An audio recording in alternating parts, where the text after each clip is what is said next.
നമസ്കാരം. ഈ ഒരു വാർത്ത എല്ലാവരും അറിഞ്ഞു കാണുമല്ലോ. ഇപ്പം ഓൾമോസ്റ്റ് എല്ലാ മലയാളികളും വാർത്താ ചാനലൊക്കെ വെച്ചിട്ട് ഈ വാർത്ത കേൾക്കുമായിരിക്കും. 2025 ഏറ്റവും വലിയ ഹോട്ടസ്റ്റ് ന്യൂസ്. ഇനി ഇതുപോലെ ഒരു ഹോട്ട് ന്യൂസ് നമ്മുടെ ഈ ഒരു വർഷം കേൾക്കാൻ പറ്റുമോ എന്ന് ചോദിച്ചു കഴിഞ്ഞാൽ സംശയമാണ്, സാധ്യതയില്ല.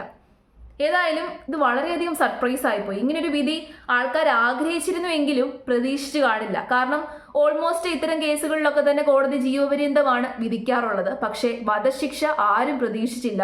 ഇങ്ങനൊരു ശിക്ഷ വിധിച്ച കോടതിക്ക് ആദ്യം തന്നെ അഭിനന്ദനങ്ങൾ. ഇത് നടപ്പിലാക്കാൻ പോകുന്നില്ല എങ്കിൽ പോലും ഇങ്ങനൊരു വിധി വന്നല്ലോ, ആ കാര്യത്തിൽ വളരെയധികം സന്തോഷമുണ്ട്. നടപ്പിലാക്കാൻ പോകുന്നില്ല എന്ന് ഞാൻ പറഞ്ഞതിന് കാരണം ഇനി ഇത് അപ്പീലിന് പോകാൻ പറ്റും, ഹൈക്കോടതിയിൽ പോകാൻ പറ്റും, സുപ്രീം കോടതിയിൽ പോകാൻ പറ്റും. ഏറ്റവും അവസാനമായിട്ട് നമുക്ക് പ്രസിഡന്റിന്റെ അടുത്ത് വരെ പോവാം ദയാഹർജിയുമായിട്ട്. അപ്പോൾ ഹൈക്കോടതിയിൽ പോയി കഴിഞ്ഞാൽ ഹൈക്കോടതി ഇത് ക്യാൻസൽ ചെയ്തിട്ട് ജീവപര്യന്തമാക്കാനാണ് സാധ്യത. ഇതിനെക്കാട്ടിൽ വലിയ വലിയ കേസുകൾ നമ്മുടെ നാട്ടിൽ നടന്നിട്ടുണ്ട്. ഇതിനെക്കാട്ടിൽ അപൂർവങ്ങളായിട്ടുള്ള കേസുകൾ നടന്നിട്ടുണ്ട്.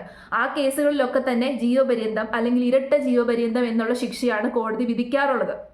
പക്ഷേ എന്നിരുന്നാൽ തന്നെയും ഈ വിധി എനിക്ക് ഭയങ്കര സന്തോഷമുണ്ട്. ഇത് ക്യാൻസൽ ആക്കാതെ ഇരിക്കട്ടെ എന്നാണ് ഞാൻ പറയുന്നത്. പക്ഷെ ക്യാൻസൽ ആക്കി കഴിഞ്ഞാലും ക്യാൻസൽ ആക്കുന്നതിന് മുമ്പ് വരെ ഗ്രീഷ്മയുടെ മനസ്സിലുള്ള എല്ലാ പ്രതീക്ഷയും അവസാനിച്ച് തകർന്നിരിക്കുന്ന അവസ്ഥയിലായിരിക്കും അവൾ കടന്നു പോകുന്നത്. ഇത്രയും നാളും അവൾക്കൊരു പ്രതീക്ഷ ഉണ്ടായിരുന്നു. അവളുടെ പ്രായത്തിന്റെ പരിഗണന വെച്ച്, അല്ലെന്നുണ്ടെങ്കിൽ അവളൊരു പെൺകുട്ടിയാണ് എന്നുള്ള പരിഗണന വെച്ച് ശിക്ഷയ്ക്ക് ഇളവ് കിട്ടുമെന്നുള്ളൊരു പ്രതീക്ഷ ഉണ്ടായിരുന്നു. ആ പ്രതീക്ഷ മുഴുവൻ ഇപ്പൊ അസ്തമിച്ച് കാണും.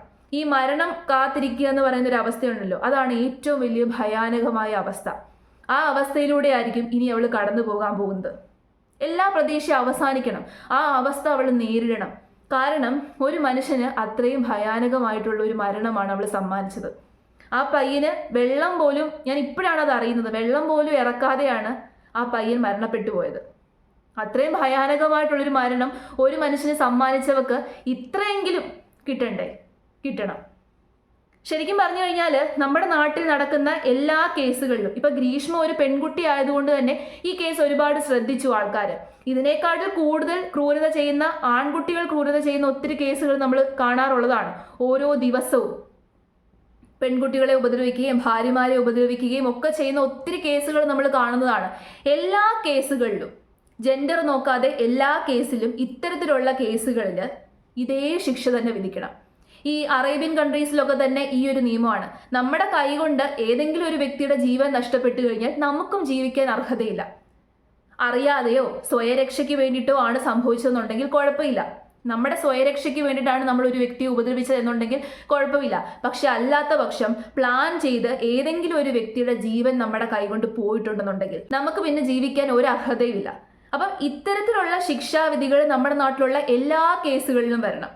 ആ ഒരു ചെറിയൊരു എതിർപ്പ് എനിക്കുണ്ട്. ഇപ്പൊ ഗ്രീഷ്മയുടെ കേസിൽ ഇങ്ങനെ ഒരു വിധി വന്നു. ഇതിനെക്കാട്ടിൽ മാരകമായിട്ട് ചെയ്തിട്ടുള്ള പരിപാടികളൊക്കെ ഒരുപാടുണ്ട്. ആ കേസുകളിലൊന്നും നമുക്ക് ഇങ്ങനെ ഒരു വിധി ഉണ്ടായിട്ടില്ല. ഈ വിധി പ്രതീക്ഷിച്ചിട്ടുള്ള ഒത്തിരി കേസുകളുണ്ട്. ആ കേസുകളിലും ഇങ്ങനെ ഒരു വിധി ഉണ്ടായിട്ടില്ല. അപ്പൊ അത്തരം കേസുകളിലും ഇത്തരം വിധി വരണം.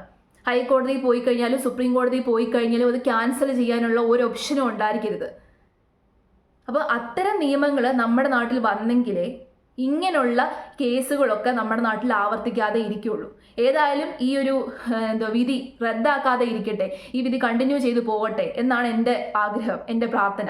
അതേപോലെ ഇത്തരം കേസുകളിൽ ജെൻഡർ നോക്കാതെ ആര് ഇൻവോൾവ് ആയാലും, ഏതെങ്കിലും ഒരു വ്യക്തിയുടെ കൈകൊണ്ട് മറ്റൊരു വ്യക്തിക്ക് എന്ത് ഉപദ്രവം ഉണ്ടായെന്ന് പറഞ്ഞു കഴിഞ്ഞാലും, ഇനി പെൺകുട്ടികളെ പീഡിപ്പിക്കുന്ന കേസുകളുണ്ട്, ഗുരുതരമായിട്ട് ക്രൂരമായിട്ട് പീഡിപ്പിക്കുന്ന കേസുകളുണ്ട്, ആ കേസുകളിലും ഇത്തരം വിധി വരണം. എങ്കിലേ ഇതൊക്കെ നമുക്ക് അവസാനിപ്പിക്കാൻ പറ്റത്തുള്ളൂ.